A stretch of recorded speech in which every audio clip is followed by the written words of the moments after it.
ഹോട്ടലിലൊക്കെ ഒരുപാട് ലൂസായിട്ടാണ് സാമ്പാർ കിട്ടുന്നത്. കൊഴുത്ത സാമ്പാർ എവിടെയും കിട്ടാറില്ല. പക്ഷെ നമ്മൾ വീടുകളിൽ വെക്കുമ്പോൾ ഇത്തിരി കൊഴുത്തിരിക്കുന്ന സാമ്പാറാണ് നല്ലത്.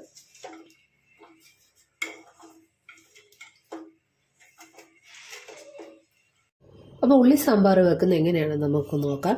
എന്നിട്ട് ഞാൻ ഒരു 1.5 കപ്പ് പരിപ്പെടുത്ത് കുതിർത്ത് വെച്ചിട്ടുണ്ട്. ഞാൻ കുതിർത്താണ് സാമ്പാർ വെക്കുന്നത്. കുതിർക്കാനൊക്കെ മടിയുള്ളവരുണ്ടെങ്കിൽ കുക്കറിനകത്തിട്ട് ഒരു വിസിൽ കൊടുത്താൽ മതി. അപ്പോൾ നന്നായിട്ട് വെന്ത് കിട്ടും. ഇതിപ്പോൾ ഞാൻ പാത്രത്തിൽ തന്നെയാണ് വേവിച്ചെടുക്കുന്നത്. അതുകൊണ്ടാണ് ഒരു 1.5 കപ്പ് പരിപ്പെടുത്ത് കുതിർത്തിട്ട് അരമണിക്കൂർ കുതിർത്ത് കഴിഞ്ഞാൽ നമുക്ക് സ്റ്റൗവിൽ തന്നെ വേവിച്ചെടുക്കാനുള്ളതേ ഉള്ളൂ. പരിപ്പ് നമ്മൾ വേവിക്കാനായിട്ട് വെച്ചിട്ടുണ്ട്. പരിപ്പിന് മുകളിലായിട്ട് വെള്ളം വരത്തക്ക രീതിയിലാണ് വെള്ളം ഒഴിച്ച് വെച്ചിരിക്കുന്നത്. ഇത് വേവിക്കാനായിട്ട് പോവുകയാണ്. സ്റ്റവ് കത്തിച്ച് പരിപ്പ് വേവാനായിട്ട് വെച്ചിട്ടുണ്ട്. നമുക്ക് അപ്പോഴേക്കും ബാക്കിയുള്ള കാര്യങ്ങളെല്ലാം ചെയ്യാം. ഇപ്പോഴും അടച്ചു വെച്ച് വേവിക്കുക. ഉള്ളി സാമ്പാറിന് ആവശ്യമായ സാധനങ്ങൾ ഞാൻ ചെറിയ ഉള്ളി, അതായത് ചുവന്നുള്ളി 1 കിലോ എടുത്തിട്ടുണ്ട്. ഒരു 4-5 അല്ലി വെളുത്തുള്ളി എടുത്തിട്ടുണ്ട്. കുറച്ച് കറിവേപ്പില, പച്ചമുളക്, പിന്നെ ഒരു ടൊമാറ്റോ. നമുക്ക് ഇതെല്ലാം കൂടി നന്നായിട്ടൊന്ന് വഴറ്റിയെടുക്കണം. വെളുത്തുള്ളി മിക്കവാറും സാമ്പാറിനകത്ത് എല്ലാവരും ഇടും. ഞാൻ വിചാരിച്ചു പരിപ്പല്ലേ സാമ്പാർ എന്ന് പറയുന്നത്. അപ്പം 2 വെളുത്തുള്ളി അതിനകത്ത് കിടന്നോട്ടെ, അതുകൊണ്ടാണ് ഇടുന്നത്. ചിലരത് വെളുത്തുള്ളി സാമ്പാറിനകത്ത് ഇടാറില്ല. പരിപ്പൊക്കെ നന്നായിട്ട് വെന്തുടഞ്ഞിട്ടുണ്ട്. ഇനി നമ്മളിതിൽ നിന്ന് വാങ്ങി വെച്ചിട്ട് നമുക്ക് ഉള്ളിയെല്ലാം ഒന്ന് നന്നായിട്ട് വഴറ്റിയെടുക്കാം. ഉള്ളി വഴറ്റുന്നതിനായി നമ്മൾ ചീനിച്ചിട്ട് വെച്ചിട്ടുണ്ട്. ഇതിലേക്ക് വെളിച്ചെണ്ണ ഒഴിച്ചു കൊടുക്കുകയാണ്.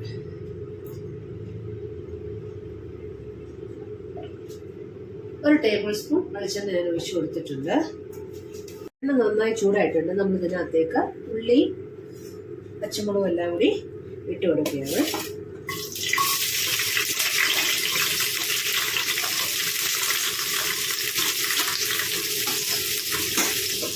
വെളുത്തുള്ളി ഇട്ട് കൊടുത്തു. അതിനകത്തേക്ക് നമ്മൾ പച്ചമുളക് ഇട്ട് കൊടുക്കുകയാണ്. കറിവേപ്പിലയും കൂടി ഇട്ട് കൊടുക്കാം. എന്നിട്ട് നന്നായിട്ട് ഉള്ളി ഒന്ന് വഴറ്റിയെടുക്കാം.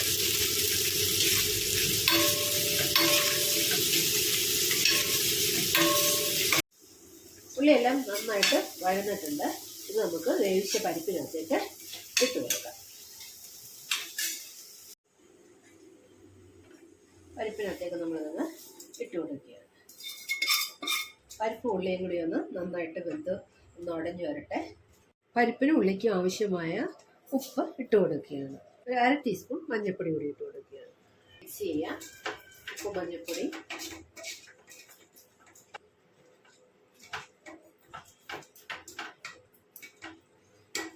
ഇവിടെ ഹോട്ടലുകളിലെല്ലാം ഇങ്ങനെ ഉള്ളി സാമ്പാറാണ് കിട്ടുന്നത്. ടൊമാറ്റോ കൂടി ഇട്ട് കൊടുക്കുകയാണ്. ദോശയ്ക്കും ഇഡലിക്കും ഒക്കെ ഇവിടെ ഹോട്ടലിൽ നിന്ന്, റെസ്റ്റോറൻറ്റിൽ നിന്നൊക്കെ ഉള്ളി സാമ്പാറാണ് അധികവും കിട്ടുന്നത്. ടൊമാറ്റോ ഒന്ന് മിക്സ് ചെയ്ത് കൊടുത്ത് ഇതെല്ലാം കൂടി ഒന്ന് നന്നായിട്ടൊന്ന് വെന്തോടയിട്ട് ഇതുവരെ നമുക്ക് അടച്ചു വെച്ചു. പരിപ്പൊക്കെ നന്നായിട്ട് വെന്തുടഞ്ഞു. ഉള്ളി നന്നായിട്ട് വെന്തിട്ടുണ്ട്. ഇതിനകത്തേക്ക് നമ്മൾ ഇട്ട് കൊടുത്ത ടൊമാറ്റോ വെന്തു. ഇനി നമുക്ക് ഇതിനകത്തേക്ക് കടുക് താളിച്ച് ഒഴിക്കാം. കടുക് താളിക്കുന്നതിനായി നമ്മൾ ചീനച്ചട്ടി വെച്ചിട്ടുണ്ട്. അതിലേക്ക് എണ്ണ ഒഴിച്ചു കൊടുക്കാം. എണ്ണയൊക്കെ അവരവരുടെ ഇഷ്ടത്തിനനുസരിച്ചാണ് എടുക്കുന്നത്. ഞാനൊരു 2 ടീസ്പൂൺ എണ്ണ ഒഴിച്ചു കൊടുത്തിട്ടുണ്ട്. എണ്ണ നന്നായി ചൂടായിട്ടുണ്ട്. ഇതിനകത്തേക്ക് 1 സ്പൂൺ കടുക് ഇട്ട് കൊടുത്തു. കടുകെല്ലാം പൊട്ടിത്തുടങ്ങി. ഇതിനകത്തേക്ക് ചുവന്നുള്ളി ചെറുതായിട്ട് കൊടുക്കുക. ഇതിനകത്തേക്ക് കുറച്ച് കറിവേപ്പില കൂടി ഇട്ട് കൊടുക്കുക. കറിവേപ്പില ഒന്ന് മൂത്തു 2 പച്ചമുളക് ഇട്ട് കൊടുക്കുക. പച്ചമുളക് മൂത്തിട്ടുണ്ട്. ഇതിനകത്തേക്ക് ഞാൻ കുറച്ച് വെള്ളമാണ് ഒഴിച്ചു കൊടുക്കുന്നത്. ഞാൻ ഒരിക്കലും ചൂടായ എണ്ണയിലേക്ക് മുളക് പൊടി, മല്ലിപ്പൊടി ഡയറക്റ്റ് ഇട്ട് കൊടുക്കത്തില്ല. അങ്ങനെ ഇട്ട് കൊടുത്തു കഴിഞ്ഞ് കഴിഞ്ഞാൽ മുളക് പൊടി ആദ്യം മൂക്കും, പിന്നെ മല്ലിപ്പൊടി മൂക്കും. ഒരുപോലെ നമുക്ക് പൊടികളെല്ലാം മൂത്ത് കിട്ടത്തില്ല. അതുകൊണ്ട് എപ്പോഴും ഞാൻ ശകലം വെള്ളം ഒഴിക്കും. എന്നിട്ട് അതിനകത്തേക്കാണ് നമ്മുടെ പൊടികളെല്ലാം ഇട്ട് കൊടുക്കുന്നത്. ഇങ്ങനെ ചെയ്യാമെങ്കിൽ ഈവനായിട്ട് പൊടികളെല്ലാം മൂത്ത് കിട്ടും. 1/2 ടീസ്പൂൺ മഞ്ഞൾപ്പൊടി ഇടുകയാണ്. 1/4 ടീസ്പൂൺ ഉലുവപ്പൊടി ഇട്ട് കൊടുക്കുകയാണ്. 1 കിലോ ചെറിയ ഉള്ളിയാണ് ഞാൻ സാമ്പാറിനായിട്ട് എടുത്തിരിക്കുന്നത്. ഒരു 4 ടീസ്പൂൺ മല്ലിപ്പൊടിയാണ് ഇട്ട് കൊടുക്കുന്നത്. ഓരോരുത്തർക്കും അവരവരുടെ ഇഷ്ടത്തിനനുസരിച്ച് കൊഴുപ്പ് കൂടുതൽ വേണമെന്നുണ്ടെങ്കിൽ കൂടുതൽ മല്ലിപ്പൊടിയും മുളക് പൊടിയും ഒക്കെ ഇട്ട് കൊടുക്കാം. സാമ്പാർ നല്ല കൊഴുത്തിരിക്കും. അതല്ല കൊഴുപ്പ് കുറച്ച് മതി എന്നുണ്ടെങ്കിൽ മല്ലിപ്പൊടി മുളക് പൊടി അതിനനുസരിച്ച് കുറച്ചിട്ട് കൊടുക്കുക. നമ്മൾ ഒഴിച്ചു കൊടുത്ത വെള്ളം തിളയ്ക്കാൻ തുടങ്ങിയിട്ടുണ്ട്. ബാക്കി പൊടികളിലൂടെ ഇടുമ്പോഴത്തേന് നന്നായിട്ട് തിളച്ചതങ്ങ് വറ്റിത്തുടങ്ങും. ഇനി ഇതിനകത്തേക്ക് 4 ടീസ്പൂൺ തന്നെ മുളക് പൊടി ഇട്ട് കൊടുക്കുകയാണ്.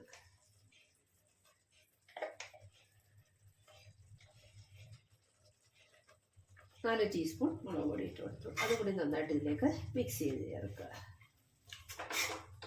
അതിട്ടപ്പോഴത്തേക്കും വെള്ളമെല്ലാം നന്നായിട്ട് വറ്റി നമ്മൾ കുറച്ച് വെള്ളം കൂടി ഇതിനകത്തേക്ക് ഒഴിച്ചു കൊടുക്കണം. എന്നാലും ഒരുപോലെ മൂത്ത് കിട്ടുകയുള്ളൂ. ഇങ്ങനെ വെള്ളം കുറച്ചിട്ട് ഇളക്കിയാൽ അത് ഒരുപോലെ മൂത്ത് വരണമെന്നില്ല. ആദ്യം എപ്പോഴും കുറച്ച് വെള്ളം ഒഴിക്കുക. പൊടികളിട്ടിട്ട് പിന്നെ കുറച്ച് വെള്ളം കൂടി ഒഴിച്ചു കൊടുക്കുക.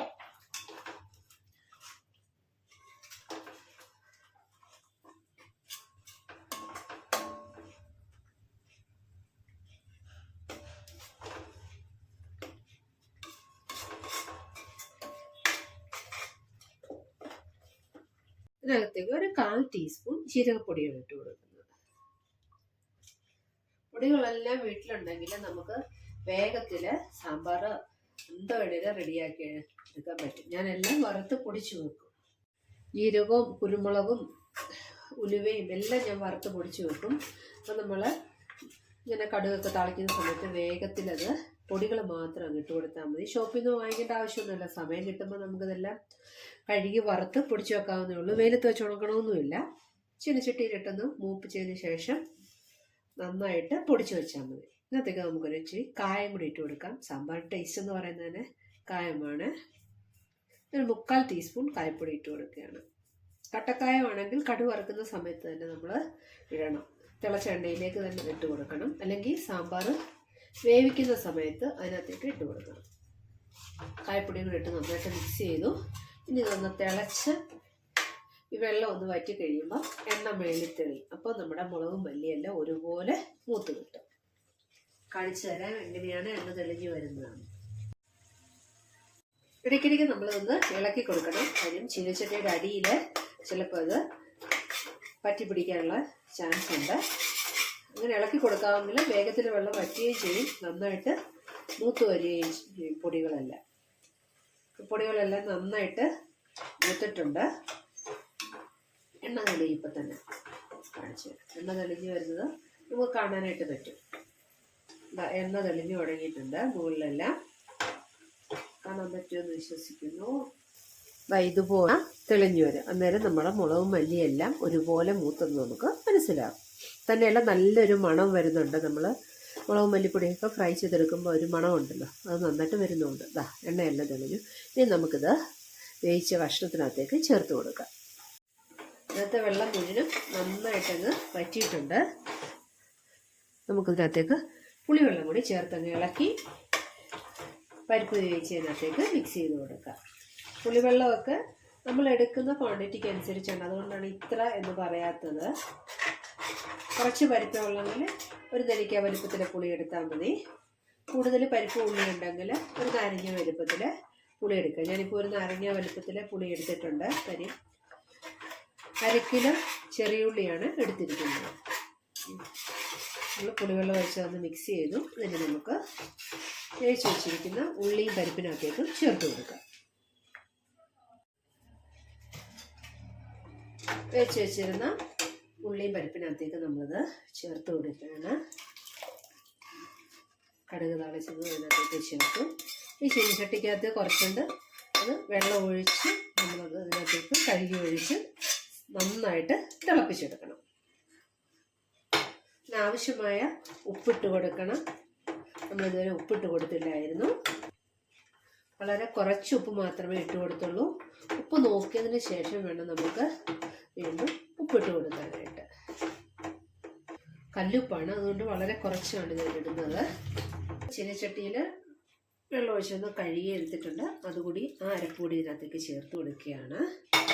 ഇതിന് സാമ്പാർ നന്നായിട്ടങ്ങ് തിളപ്പിച്ചെടുക്കണം. നല്ല ടേസ്റ്റാണ് ഉള്ളി സാമ്പാർ കഴിക്കാനായിട്ട്. നല്ലൊരു സ്വീറ്റ്നെസ് ഉണ്ടാവും എപ്പോഴും. കാര്യം ഉള്ളി മാത്രമേ ഉള്ളൂ, വേറെ കഷ്ണങ്ങളൊന്നും. ഉള്ളിയും പുളിയും ടൊമാറ്റോ ഒക്കെയാണ്. നമ്മൾ നല്ല ടേസ്റ്റ് ആയിരിക്കും. ചോറിൻ്റെ കൂടെ ആയാലും ചപ്പാത്തിക്കായാലും ഇഡലി ദോശ എല്ലാത്തിൻ്റെയും കൂടെ കഴിക്കാൻ വളരെ നല്ലതാണ്. എൻ്റെ മോന് ഭയങ്കര ഇഷ്ടമാണ് ഉള്ളി സാമ്പാർ. കുറേ നാളുകൊണ്ട് പറയുന്നു മമ്മി വെക്കുന്നു. ഞാൻ വിചാരിച്ചു ഒരു വീഡിയോ കൂടി ഒന്ന് എടുത്തേക്കാവുന്നു. എല്ലാവരും ഒന്ന് ട്രൈ ചെയ്ത് നോക്കണം. ഇഷ്ടപ്പെട്ടാൽ ഒന്ന് ലൈക്ക് ചെയ്യണം, ഷെയർ ചെയ്യണം. വീഡിയോ ആദ്യമായി കാണുന്ന ഒരുപാട് ആളുകളുണ്ട്. ഒന്ന് സബ്സ്ക്രൈബ് ചെയ്ത് സപ്പോർട്ട് ചെയ്യുക. നന്നായിട്ട് ഇത് തിളച്ച് വരട്ടെ. അടച്ചു വെച്ച് നമുക്ക് തിളപ്പിക്കാം. സാമ്പാർ നന്നായിട്ട് വെട്ടി തിളച്ചു. ഇനി ഞാൻ ഫ്ലെയിം ഓഫ് ചെയ്യാണ്. എല്ലാവരും ഒന്ന് ട്രൈ ചെയ്ത് നോക്കുക. വളരെ ടേസ്റ്റി ആയിട്ടുള്ള ഒരു സാമ്പാറാണ് ഉള്ളി സാമ്പാർ എന്ന് പറയുന്നത്. കഷ്ണങ്ങളൊന്ന് കണ്ടിച്ച് സമയം കളയുകയും വേണ്ട. അതേ ടേസ്റ്റിലും നമുക്ക് സാമ്പാർ കഴിക്കാനായിട്ട് പറ്റും. അപ്പോൾ നമ്മുടെ ഉള്ളി സാമ്പാർ നമുക്കൊരു സെർവ് പ്ലേറ്റിലേക്ക് മാറ്റാം. എല്ലാവരും ഒന്ന് ട്രൈ ചെയ്ത് നോക്കുക. എല്ലാവർക്കും ഒന്ന് ഷെയർ ചെയ്ത് കൊടുക്കണം. നല്ല ടേസ്റ്റാണ് കഴിക്കാൻ. ഞാൻ കഴിച്ചു. അടിപൊളി ടേസ്റ്റാണ് സാമ്പാർ കഴിക്കാനായിട്ട്. Thanks for watching.